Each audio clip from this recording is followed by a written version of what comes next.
Hello guys, welcome to UDC. आज की video बहुत ज़्यादा स्पेशल होने वाली है बिकॉज ये वीडियो है एब्सोल्यूट बिगिनर्स के लिए जो प्लान कर रहे हैं IELTS exam for 2026। So if you are confused कि अपने प्रिपरेशन को कैसे और कहाँ से स्टार्ट करना है, then don't worry because in this video I will provide you a complete road map जो आपको ले जाएगा एटलीस्ट 8 बैंड्स की तरफ। सो इस वीडियो में कुछ स्टेप्स होने वाले हैं and last step काफी important है, so make sure you watch the video till the end. Let's start. Step number 1, understanding the exam pattern or structure. So सबसे पहले समझते हैं कि एग्जाम का पैटर्न कैसा होता है, स्ट्रक्चर कैसा होता है। So what is IELTS? IELTS है क्या है?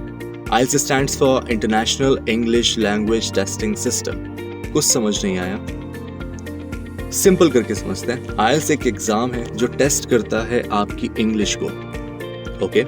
So if you wish to study or work in these or any other English speaking country, these countries want to make sure that you are proficient in English, कि आपकी English इतनी अच्छी है कि आप वहाँ सर्वाइव कर पाएंगे। उसी के लिए ये एग्जाम लिया जाता है। इस एग्जाम के 2 टाइप होते हैं। First one is academic and second one is general training. Academic होता है स्टडी वीजा के लिए फॉर स्टूडेंट्स जो पढ़ने जाना चाहते हैं, and general training for work visa and migration. So अगर आप स्टूडेंट हैं, आपको कौन सा टाइप का एग्जाम देना है? आइल्स एकेडमिक। अब आइल्स के 4 मॉड्यूल्स होते हैं। First one is listening, speaking, reading and writing, like that. Modules का मीनिंग है कि ये 4 तरह के टेस्ट आपको देने होंगे और इन चारों टेस्ट में आपको अलग अलग स्कोर मिलेगा। वो स्कोर होगा 0 to 9 के बीच। एंड क्या फॉलो करते हैं? ये बैंड सिस्टम फॉलो करते हैं। ओके, सो आइल्स के स्कोर को कहा जाता है बैंड्स। अब हम समझते हैं कि स्कोर कैसे आता है। वेल, राइटिंग में 7.5 सपोज किसी को ये मार्क्स मिलते हैं, स्पीकिंग में 7, रीडिंग में 8.5, लिसनिंग में 8। इन सभी का एवरेज कहलाता है ओवरऑल बैंड स्कोर। एंड ये overall plus individual band score समझना हमारे लिए बहुत इंपॉर्टेंट है। क्यों? Well, because here comes our second step, that is set your target band. See, you need to understand, जिस भी कॉलेज में, यूनिवर्सिटी में या फिर कंट्री में आप जाना चाहते हैं, सबकी रिक्वायरमेंट अलग अलग होती है। जैसे यूके की universities usually need 6.5 overall with no band less than 6 in any module. Okay, so usually ऐसा होता है कि यूके की यूनिवर्सिटीज की ये डिमांड रहती है, इससे ज़्यादा भी हो सकती है। सिमिलरली आपको पता लगाना होगा जिस भी कंट्री में या जिस भी कॉलेज में आप जाना चाहते हैं कि वहाँ की रिक्वायरमेंट क्या है, एंड उसी के अकॉर्डिंग आप अपनी प्रिपरेशन को स्टार्ट करेंगे। Okay, so second step done, हमने पता लगा लिया कि कितने बैंड स्कोर हमें चाहिए। Now comes third step. In third step first we need to assess our current level, कि हम कहाँ स्टैंड करते हैं। उसके लिए हम क्या करेंगे? एक मॉक टेस्ट देंगे एंड उससे हमें पता चलेगा कि हमारी इंग्लिश का लेवल क्या है और क्या करंट बैंड स्कोर हम अचीव कर पा रहे हैं। जैसे 4, 5, 6 कुछ भी आ सकता है, एंड वहाँ से हमें कितने हार्ड वर्क की ज़रूरत है सो दैट हम अपना डिजायर्ड बैंड स्कोर अचीव कर सकें। Okay, so that is your third step. In step number 4 हमें अपना बेस बिल्ड करना होगा, एंड बेस है ग्रामर और vocabulary. Okay, so grammar and vocabulary base है, इसके बिना नहीं होगा। ये बैकबोन है आइल्स एग्जाम की। Grammar, tenses, vocabulary and passive voice मैंने अलग से लिखा है बिकॉज पैसिव वॉइस बहुत ज़्यादा इंपॉर्टेंट है रीडिंग, राइटिंग एंड स्पीकिंग तीनों के पर्सपेक्टिव से। सो इनको बहुत डीपली आपको समझना है, साथ ही में अपनी ग्रामर, टेंसेस एंड वोकैबुलरी को बहुत ज़्यादा इंप्रूव करना है। So really guys, it's time to hard work, और sorry, work hard. Step number 5, learn each module 1 by 1। तो हर एक मॉड्यूल आपको 1 by 1 करके समझना है, सीखना है। First comes listening. In listening there will be 4 sections, 40 questions, 30 minutes if you're taking the test online, 40 minutes if you're taking the test offline. Okay, simple है। अब लिसनिंग की रिकॉर्डिंग्स कहाँ से आती हैं? यूजुअली इनमें कॉन्वर्सेशन होती है, मोनोलॉग्स होते हैं। मोनोलॉग्स दैट मीन्स एक पर्सन कॉन्टिन्यूअसली बोल रहा होगा। एकेडमिक लेक्चर्स यानी कि पढ़ाने जाने वाले कॉलेज में जो लेक्चर्स होते हैं वो भी आते हैं रिकॉर्डिंग में। सो ये सभी रिकॉर्डिंग होती हैं usually more than 90% British accent में। सो मेरी टिप रहेगी आज से ही आप ब्रिटिश एक्सेंट में पॉडकास्ट सुनना शुरू करते हैं। Then second module, reading. In reading there will be 3 passages, 40 questions and आपको टाइम मिलेगा 60 मिनट्स का। पैसेजेस आते हैं रिसर्च पेपर्स से, बुक्स से या फिर मैगजीन से।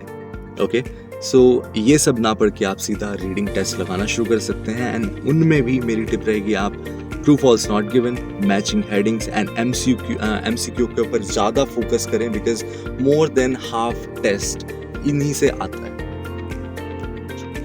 Then writing. In writing there will be 2 tasks, 60 minutes. For task 1 you will get 20 minutes and इसमें आपको एक समरी लिखनी होगी। समरी किसके ऊपर? जो भी विजुअल इंफॉर्मेशन जैसे चार्ट, ग्राफ या डायग्राम आपको प्रोवाइड कराया जाएगा। सो एक इमेज आपके सामने होगी, वहाँ से उसको समझकर अपने वर्ड्स में आपको 150 वर्ड्स में समरी लिखनी है। In task 2 you will get 40 minutes. इसमें आपको ऐसे राइटिंग करनी है 250 वर्ड्स में। ओके, मेरी टिप रहेगी आप टेंसेस और ग्रामर पे बहुत ज़्यादा फोकस करें, बिकॉज कितना भी अच्छा आप लिखो, अगर आपकी ग्रामर गलत है देन आपके मार्क्स बहुत कम हो जाने वाले हैं।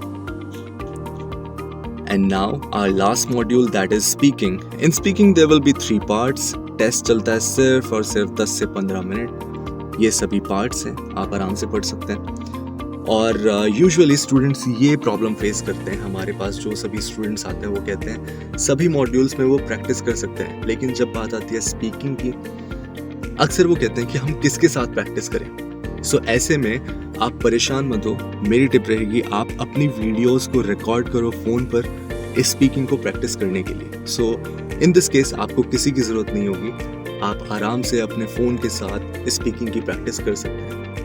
So this was your IELTS test. Now comes our next step, that is step 6. In step 6, I will provide you a 30-day study plan.